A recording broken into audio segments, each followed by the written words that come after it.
जय श्री राम।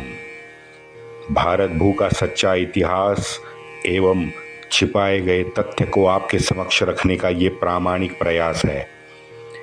मित्रों, एआई के युग में ये रोमिला, ये मोहम्मद हबीब, ये इरफान हबीब जैसों की सारी असत्य आदि झूठ परिकथाएं इन्होंने जो लिखी है, अगर ये परिकथाएं डाटाबेस में सत्यापित बन के फीड की गई तो बड़ा अनर्थ होने वाला है। इस षड्यंत्र को रोकने का कठिन काम है, मैं जानता हूँ। बिना आपके सहयोग के ये शिवधनुष्य व्यक्तिशः उठाना असंभव है। आपसे अनुरोध है कि लाइक, शेयर और सब्सक्राइब करके हमें बल देना ना भूलें और बेल जरूर दबाएं। हमने ईसा पूर्व 326 से सन 1857 तक का इतिहास अब तक कथन किया है। राजपूत, विजयानगरम, निजाम, चोल साम्राज्य और मराठा पेशवाई शेष है। हे मां भारती, हम इस श्लाघ्य कार्य को सफल बनाने की हमें शक्ति प्रदान करे। जयतु जयतु हिंदू राष्ट्र, वंदे मातरम। जय श्री राम। योगेश अनंत काले का सभी सुनने वालों को प्यार भरा नमस्कार। थोड़ा सा रिकैप भी करते हैं कि भाई ये दिल्ली में 1719 के बाद में क्या क्या हुआ है, क्योंकि दो लोगों ने मुझे व्हाट्सएप पे पूछा था। आप सुनने वाले ही 100-150 होते हैं, उसमें भी मुझे दो लोगों ने पूछा, तो उनका हक बनता है कि मैं उनके लिए थोड़ा सा रिकैप आपको बता दूं। 1719 को फर्रुखसियार की मृत्यु हो जाती है, उसकी हत्या कर दी जाती है। सैयद ने उसके बाद रफ़ी-उद-राजत इसको गद्दी पे बिठाया। फिर वो टीबी होने के कारण जून 1719 में वो मर गया। फिर उसके बड़े भाई को बिठाया, उसका नाम था रफ़ी-उद्दौला, पता नहीं यार, इसके नाम भी सारे इतने फालतू होते हैं इन मोमिनों के। अच्छा, वो रफ़ीउल्लाह को उसने गद्दी पे बिठाया। बीच में अजित सिंह की मैंने आपको कथा बताई कि अजित सिंह की बेटी जो फर्रुखसियार की बेगम बनी जबरदस्ती से, वो सैयद ने अजित सिंह को फिर सौंप दी। उसके घटना का विस्तृत वर्णन मैंने ऑलरेडी किया है कि कैसे 1 करोड़ से ज़्यादा की संपत्ति उसने वापस ले ली और कैसे फिर बाद में उसका शुद्धिकरण करके अजित सिंह जी ने उसकी घर वापसी की। पता नहीं ये मुगल कौन सा नशा करते थे यार। हाँ, जून में बादशाह बनता है रफ़ीउद्दौला, सितंबर में मर जाता है। अब देखो, जून में बना, सितंबर में मरा, 3 महीने। तो बहादुर शाह का एक और लड़का था, खुजिस्ता अख्तर। अब इस खुजिस्ता अख्तर का एक बेटा था, रोशन अख्तर। रफ़ीउद्दौला मरा, उसके बाद रोशन अब अख्तर बादशाह बन गया। अब इसका नाम भी मोहम्मद शाह रख दिया। अब निजामुल मुल्क जो था, उसके महत्वाकांक्षा के बारे में सुनो। ये निजामुल मुल्क आसफ शाह, जहां शाह, ये बुढ़ा पक्का धोरनी मजा हुआ राजनीतिज्ञ था। तो सीधी बात है, सैयद के आंखों में ये हमेशा चुभता रहा है, लेकिन मुसलमान दरबार में इसका वजन तो बहुत जबरदस्त था। इसको दक्षिण की सूबेदारी दोबारा चाहिए थी। अब वो ना देके सैयद ने उसे मालवा भेज दिया।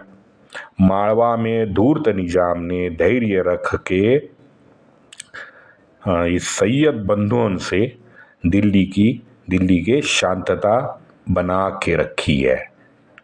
चुपचाप चलो मालवा भेज रहे हो, चलो मालवा भेजो, लेकिन अंदर ही अंदर जरूरत पड़ने पर युद्ध की तैयारी भी ये लगातार करता रहा। अब इसकी ये युद्ध की जो हरकतें थी, युद्ध की तैयारी की हरकतें थी, वो सब दिल्ली पहुंची। दिल्ली पहुंची तो सैयद ने निजामुल मुल्क को दिल्ली बुलाया। दिल्ली के रास्ते में जब वो दोराहा पहुंचा, दोराहा एक गांव है। वैसे लोगों को मैं बता दूं कि दोराहा वही गांव है जहां शाहू को बहादुर शाह ने मुगलों की कैद से छुड़वाया था। अब ये निजामुल मुल्क जब दिल्ली के रास्ते दोराहा पहुंचता है तो अपने लोगों को लौट जाने का आदेश देता है। मई 1720 में नर्मदा निजाम पार करता है और उसको निजाम पार करने की ये जो खबर है ये सैयद तक पहुंचती है। उशीरगढ़ किला बुरहानपुर से मित्रों नज़दीक है, जो नर्मदा के दक्षिण में लगभग 120-25 किलोमीटर दूर होगा। निजाम ने अपने बेटे गाजीउद्दीन को किला भेज के वहाँ अपना थाना बना दिया।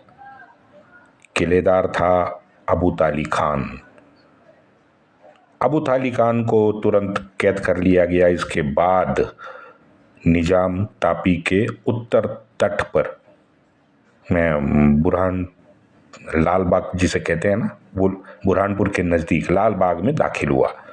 वह देख के दक्कन का मुगल सरदार था आलिम अली। अब ये आलिम अली के बारे में मैंने 2 एपिसोड पहले आपको बताया था कि आलिम अली कौन था। ये आलिम अली भाई उसका ही भांजा था, लेकिन दक्कन में छत्रपति संभाजी नगर में उसको खुद सैयद ने बिठाया था। ये सैयद का भांजा है, सैयद के भाई का बेटा।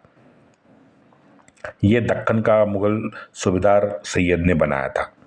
अब आलिम खान, सूबेदार आलिम खान ने अच्चर खान, राव रंभा निम्बाड़कर, ये 2 सरदार लिए और बंदोबस्त करने निकल पड़ा बुरहानपुर की दिशा में। लेकिन हुआ यूं कि बुरहानपुर में निजाम ने उनको ही तीनों को कैद में डाल दिया। यहाँ पे मित्रों निजाम का नसीब बहुत अच्छा था कि उसी समय में सैयद की जो अम्मी थी, जो अपने दूसरे बेटे सैफुद्दीन अली खान के पास यहीं अपने छत्रपति संभाजी नगर में रहती थी, वो संभाजी नगर से मुरादाबाद जा रही थी और वो तब बुरहानपुर में निजाम के हाथ लग गई। निजाम का तो भाग खुल गया भाई। निजाम ने उसकी जितनी भी सारी संपत्ति थी वो पहले जब्त कर ली। जर आ गई, जोरू आ गई। अब जमीन थी, जमीन भी आने वाली थी, उसके लिए प्रयत्न निजाम ने शुरू कर दिए थे ऑलरेडी मैंने बताया। तो मोमिनों का जर आ गई, जोरू आ गई। ये सैयद की जो अम्मी है वो उसके हाथ लगी। अब वैयक्तिक संपत्ति जब्त करके उसे लौटा देना निजाम की एक रणनीति थी। राजनीति में अक्सर ऐसे सिग्नल दिए जाते हैं, आज भी दिए जाते हैं। मैंने सबको छूट दी है, हाँ, अब देखेंगे, एक भी नहीं बचेगा। 10 साल का ट्रेलर था, पिक्चर अभी आएगी। चलो ट्रेलर तो देख लिया, अब पिक्चर भी राह देखते हैं पिक्चर आने की। आगे बढ़ते हैं। जून 1720 में वो प्रसिद्ध खांडवा की प्रसिद्ध लड़ाई, जिसने भारत की राजनीति में अपना रुख एक बार फिर बदल डाला। दक्कन का सूबेदार युवा था, 20 साल का ये आलम अली अब युद्ध के लिए बड़ा बेचैन हो गया था, आतुर था। उसके साथ मराठी सरदार भी थे, जैसे उनकी ट्रीटी थी, संधि वो ऑलरेडी बालाजी विश्वनाथ ने कर रखी थी। तो उसके पास 16,000 की फौज अतिरिक्त आ गई। तो ये संयुक्त दोनों की, आलिम अली और मराठा, इन दोनों की 30,000 की फौज, पूरी की पूरी 30,000 की फौज जमा कर दी। 7 जून 1720 इस संयुक्त फौज ने छत्रपति संभाजी नगर छोड़ा उधर 6 जून को, एक महीना पहला, निजाम तापी के तट पे ऑलरेडी पहुंच गया था। आलिम अली दक्कन से, और उत्तर से आया दिलावर अली। ये दोनों भाई थे। अब इन दोनों को अलग रखने का मंसूबा निजाम ने बनाया। दिलावर अली भी बड़ा अहंकारी और चंचल भी था।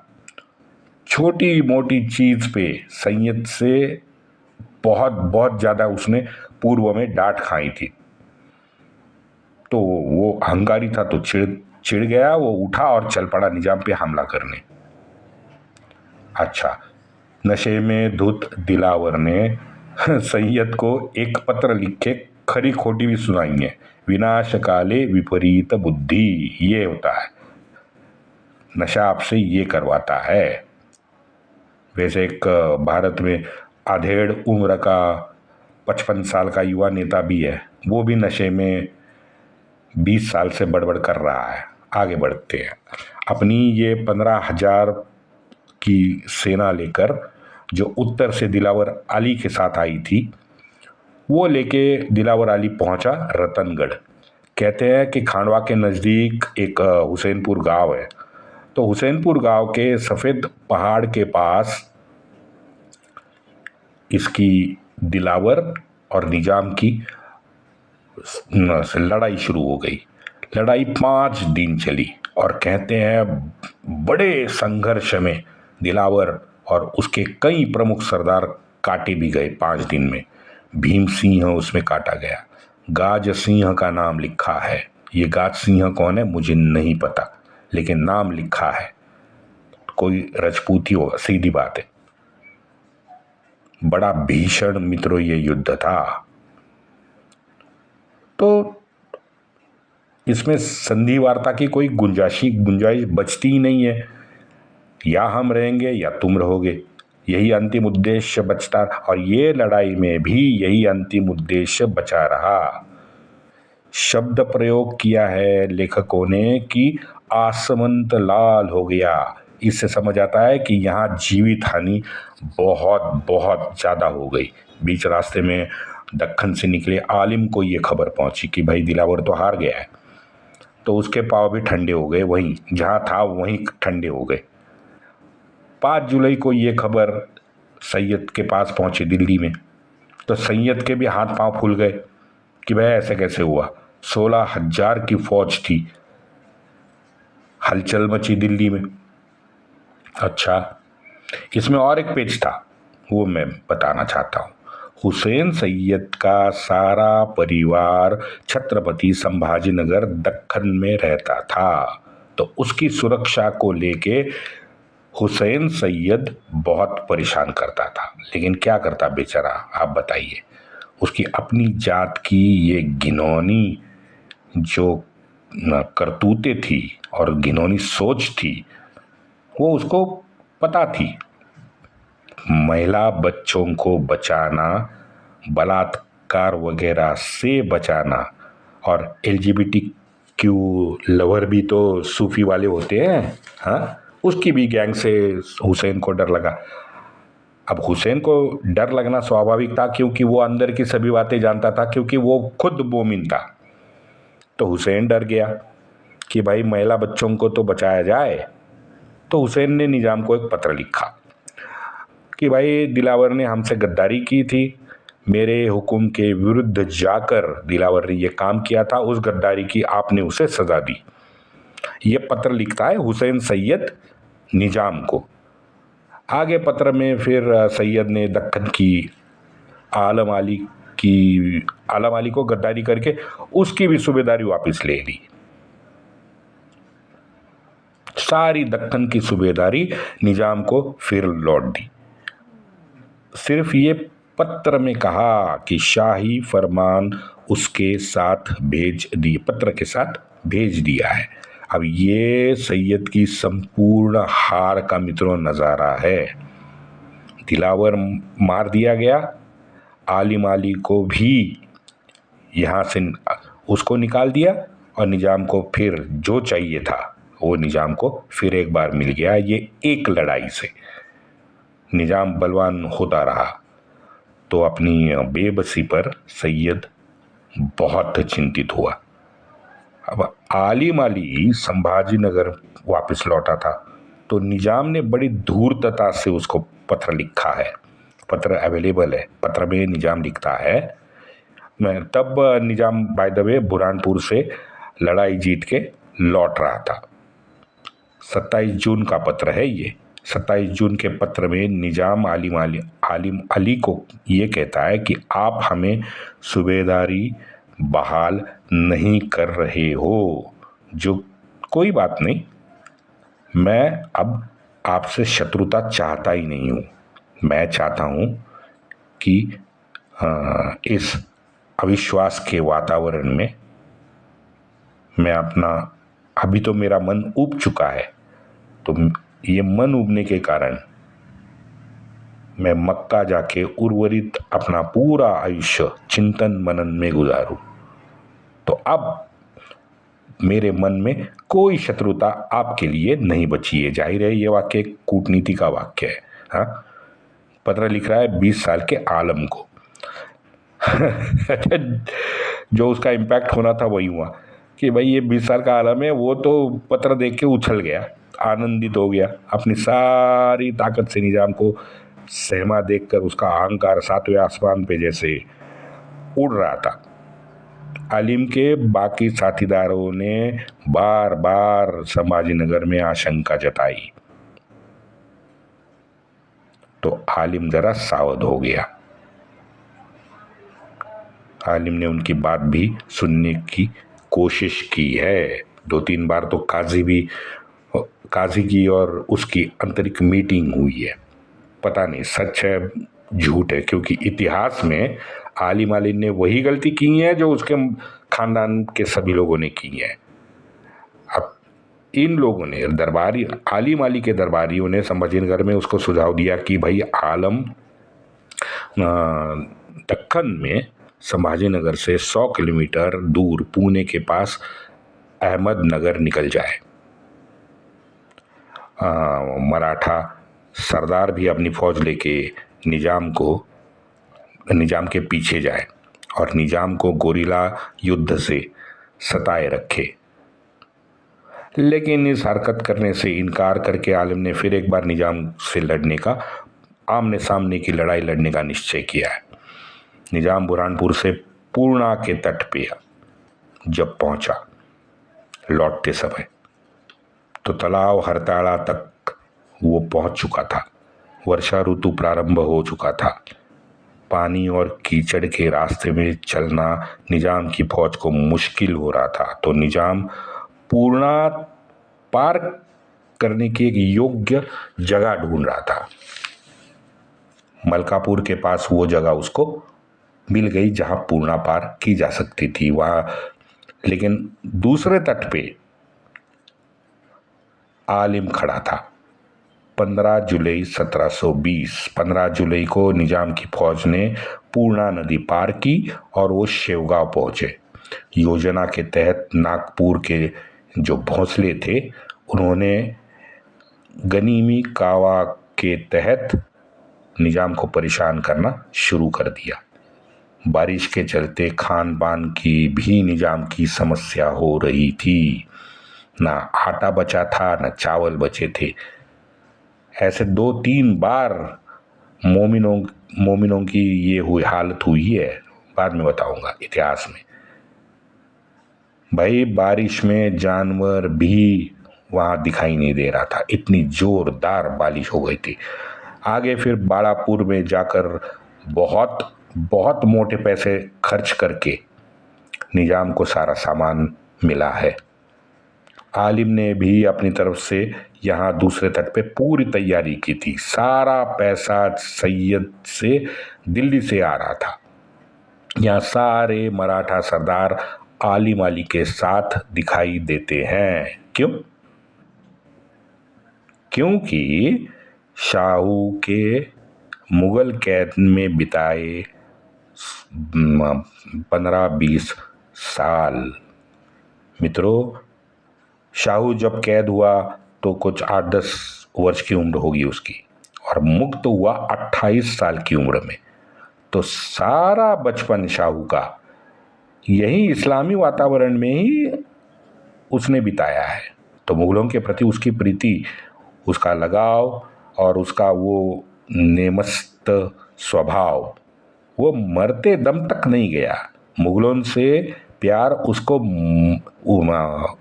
क्या कहते हैं, मैंने ये बार बार बताया है कि मुगलों के जो साथ जो उसके मधुर संबंध थे वो तो उसके मरते दम तक उसने बचा के रखे।